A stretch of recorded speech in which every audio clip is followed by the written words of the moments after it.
Halo semua, jadi di video kali ini kita akan membahas 3 proses, yaitu isolasi, pemurnian, dan juga downstream analisis sel bakteri pada DNA dan juga RNA. Ketiga proses ini saling berkaitan. Yang pertama ada proses isolasi. Isolasi ini merupakan sebuah proses pengambilan DNA ataupun RNA yang dilakukan dengan cara menghancurkan dinding sel dan juga membran sel sehingga menghasilkan pengeluaran molekul. Selanjutnya setelah proses isolasi, kita masuk ke proses pemurnian, yaitu proses yang membersihkan DNA dan juga RNA dari hasil isolasi tadi supaya terlepas dari kontaminan agar menghasilkan hasil yang baik. Setelah proses tersebut dilanjutkan dengan proses downstream analisis, yaitu proses pemeriksaan selanjutnya yang dilakukan dengan metode PCR, sequencing, dan juga metode cloning untuk DNA, serta juga dilakukan dengan metode RT-PCR, RNA sequencing atau Northern blot RNA. Langkah-langkah isolasi pada DNA sel bakteri. Bakteri dibiarkan dalam media pada LA selama 16 jam. Ambil 1 lot bakteri dari medium agar masuk ke dalam tabung mikro 1,5 mili yang sudah berisi air ml/PS lalu campur rata. Suspensi tersebut dikocok dengan sentrifugasi selama 3 menit dengan kecepatan 5000 pm.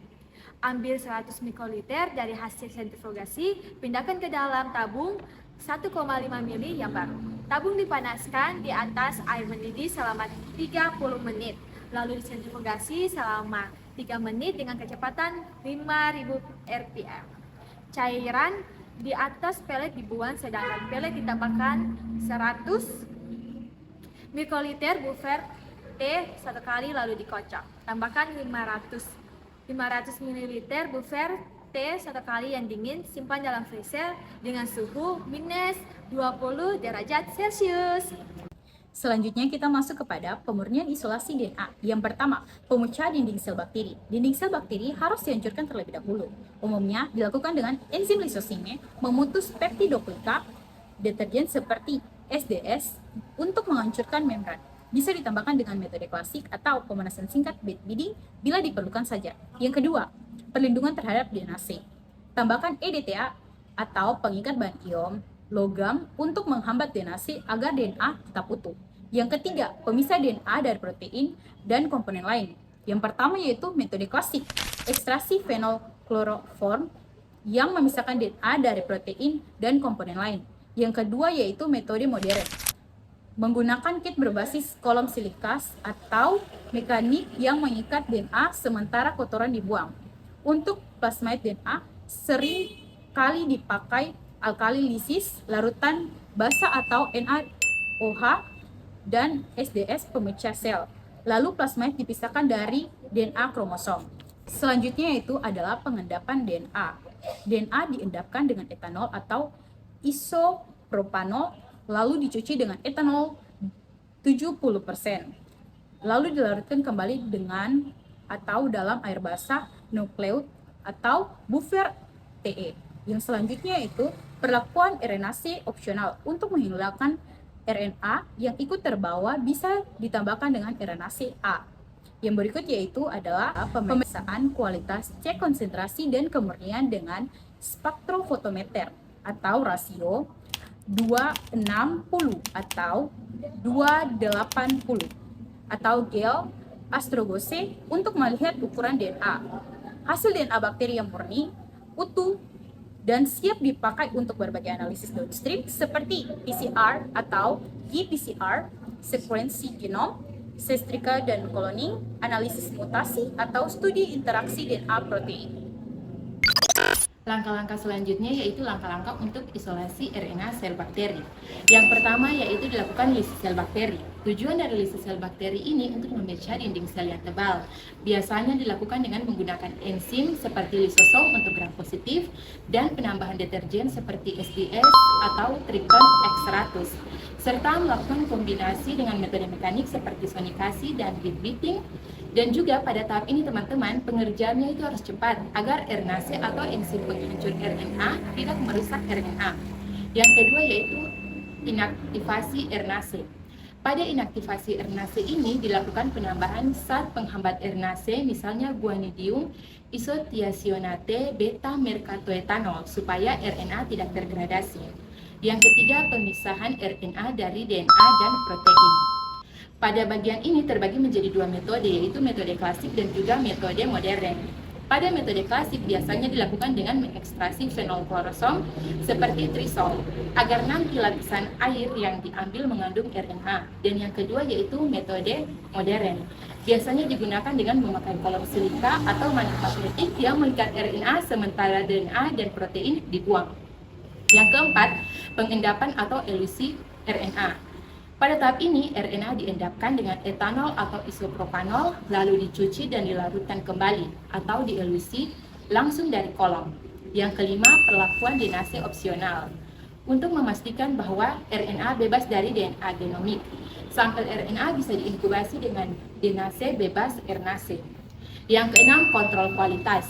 Pada bagian ini akan dicek kemurnian dan integritas RNA dengan spektrofotometer rasio A260 atau A280 serta dilakukan penambahan gel elektroforesis atau bioanalyzer.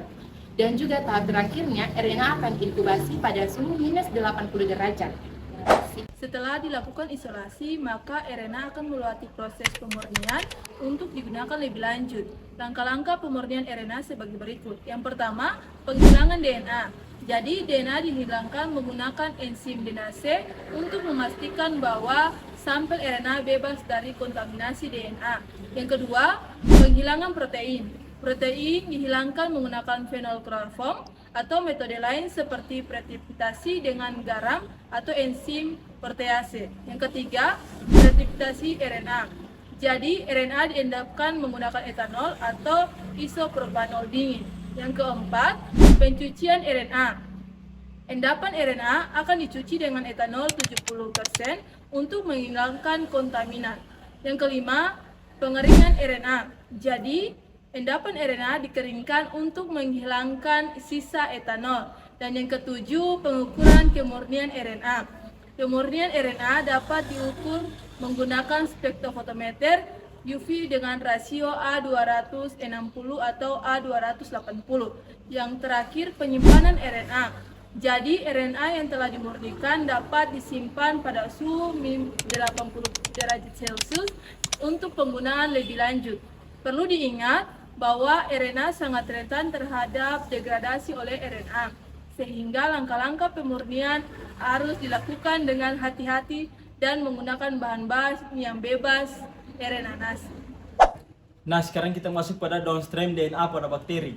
Downstream DNA sendiri adalah urutan DNA yang terletak di arah 3 hilir dari suatu titik acuan. Biasanya titik awal dari transkripsi ini biasanya dimulai dari positif 1 atau akhir dari suatu gen. Segala sesuatu yang berada setelah titik itu disebut sebagai downstream. Nah, unsur umum downstream sendiri yang pertama yaitu 5 UTR atau leader, bagian awal RNA setelah positif 1 sebelum start codon. Ini berfungsi untuk mengatur efisiensi translasi nanti. Nah, kemudian setelah melewati tahap 1 masuk pada tahap selanjutnya yaitu ribosom dinding site atau bisa dikenal dengan RBS. Sekuensi peningkat ribosom penting agar translasi bisa dimulai. Nah, kemudian coding sekuensi atau ORV, bagian gen yang akan dikode untuk protein nantinya. Kemudian stop codon atau menandai akhir dari ORV. Nah, yang pertama itu terminator transkripsi, sinyal untuk menghentikan RNA polimerase nantinya. Kemudian gen lain dalam operon pada bakteri downstream sering langsung berisi gen lain yang diekspresikan bersama. Kemudian masuk pada fungsi utama downstream DNA. Yang pertama yaitu mengatur transkripsi. Ini menentukan kapan RNA berhenti. Kemudian 2 yaitu mengatur translasi.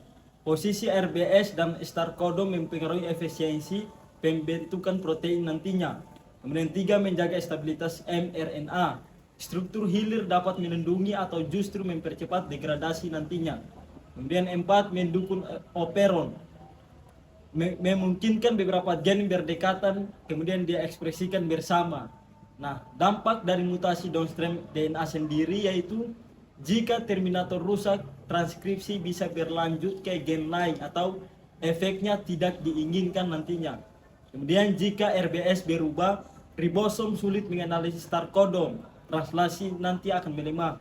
Kemudian jika struktur RNA hilir berubah, mRNA jadi lebih cepat rusak atau salah dilipid. Kemudian kesimpulan daripada downstream DNA yaitu downstream DNA pada bakteri bukan sekedar urutan setelah gen, tetapi mengandung elemen penting yang mengatur transkripsi, translasi, dan stabilitas. Ya, di sini saya akan membahas tentang downstream RNA pada bakteri. Dalam konteks ini, downstream RNA artinya RNA yang berada di hilir setelah titik awal transkripsi. Jadi, kita membahas prosesnya mulai dari terbentuknya RNA sampai tahap hilir. Berikutnya, langkah-langkah downstream RNA pada bakteri. Yang pertama itu inisiasi transkripsi positif terbagi atas 3 bagian. Yang bagian pertama itu ada RNA polimerase menempel pada promotor. Bagian kedua itu transkripsi dimulai pada posisi positif. Yang bagian ketiga itu semua segmen RNA setelah titik ini disebut downstream RNA. Yang kedua itu elongasi transkripsi terbagi atas 2 bagian. Bagian pertama itu RNA polimerase bergerak ke arah downstream sepanjang DNA template. Yang bagian kedua itu mengintesis mRNA atau prekursor RNA yang sudah fungsional karena pada bakteri hampir tidak splitting. Yang ketiga itu pembentukan segmen downstream RNA terbagi atas 3 bagian. Yang bagian pertama itu 5 UTR segmen sebelum start codon berisi sign diagram sequence. Yang kedua itu coding sequence curve bagian utama downstream RNA yang mengandungkan protein. Bagian ketiga itu 3 UTR segmen RNA setelah stop codon menuju termometer. Bagian terakhir itu tahap hilir lanjutan.